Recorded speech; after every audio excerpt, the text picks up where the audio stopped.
Čau visiem! Wow, laikam šis ir vēlākais laiks, kad es esmu sākusi filmēt savu vlogu. Ir 8:00 un es došos uz Arstra Lursmirus un Edvardi klipa filmēšanu. Es nezinu kā jums, bet man vienmēr ir bijis ļoti interesanti, kad iznāk kāds klips vai kāda filma, skatīties tā kā behind the scenes, jeb kas notiek aiz kadra video. Un tieši šodien es būšu tā, kas to darīs, un es būšu tā, kas to filmēs. Un tieši tāpēc es gaidu, kad man atbrauks pakaļ, un es došos skatīties, kā tad īsti notiek šo te latviešu klipu filmēšana. Un jūs dosieties ar mani, tā kā aiziet. Tātad es esmu jau atnākusi uz filmēšanu, un man ir tas gods sēdēt blakus Arstra Lursmirus un Edvardijam. Un pastāstiet lūdzu, ko mēs šodien darīsim? Ko jūs šodien darīsiet? Mums ir tāda lieta, ka mēs esam uzrakstījuši dziesmu, tādu dialoga veidu dziesmu, un mēs filmēsim video.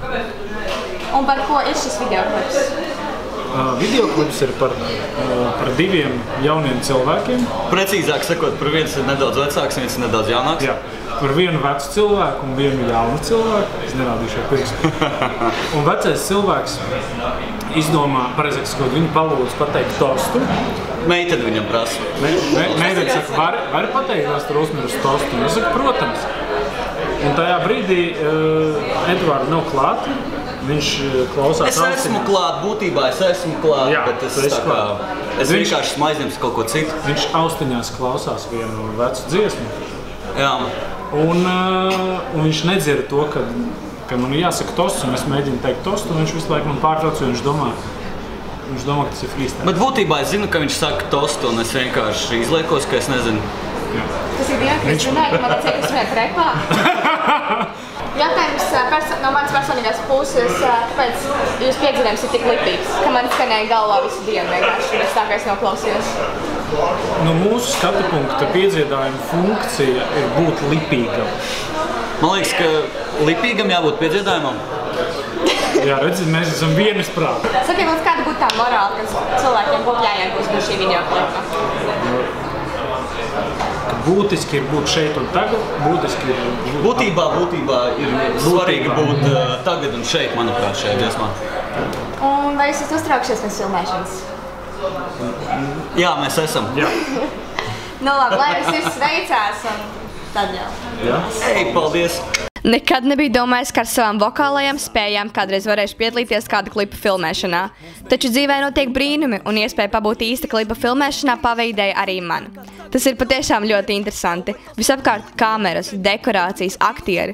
Apkārt valdīja vārdiem neizsakām atmosfēru. Šī dziesma ir patiešām ļoti lipīga un forša.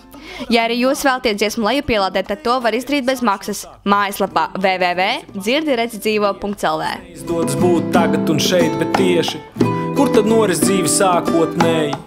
Ne jau pagātnē vai nākotnē. Un nākotne tā ir tēma svarīgākā internets. Visu mūsu vietā darīs mākslīgais intelekts starp citu. Vai zini, kāds ir tavs IQ? Jo es sapratu, ka aizskart jūtas vairs nav cool.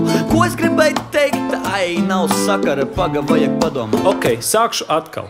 Domāju, ik viens ir pamanījis, cik bieži mums neizdodas būt tagad un šeit, bet tieši kur tad noris dzīvi sākotnēji?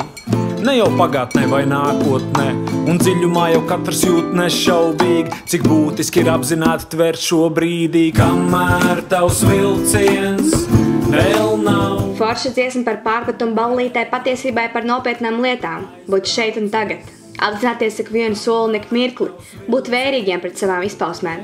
Mūzikas klausīšanās austiņās novērš uzmanību no dzīves ārpus virtuālās vidas. Tas mazina spēju uzsvert apkārt notiekošo un arī novērtēt iespējamos riskus, kas ir kritiski tādās paaugstinātās bīstamības zonās kā dzelzceļš. Lieti savu veselību pirms izklaides, un tad tev viss izdosies. Kamēr tavs vilciens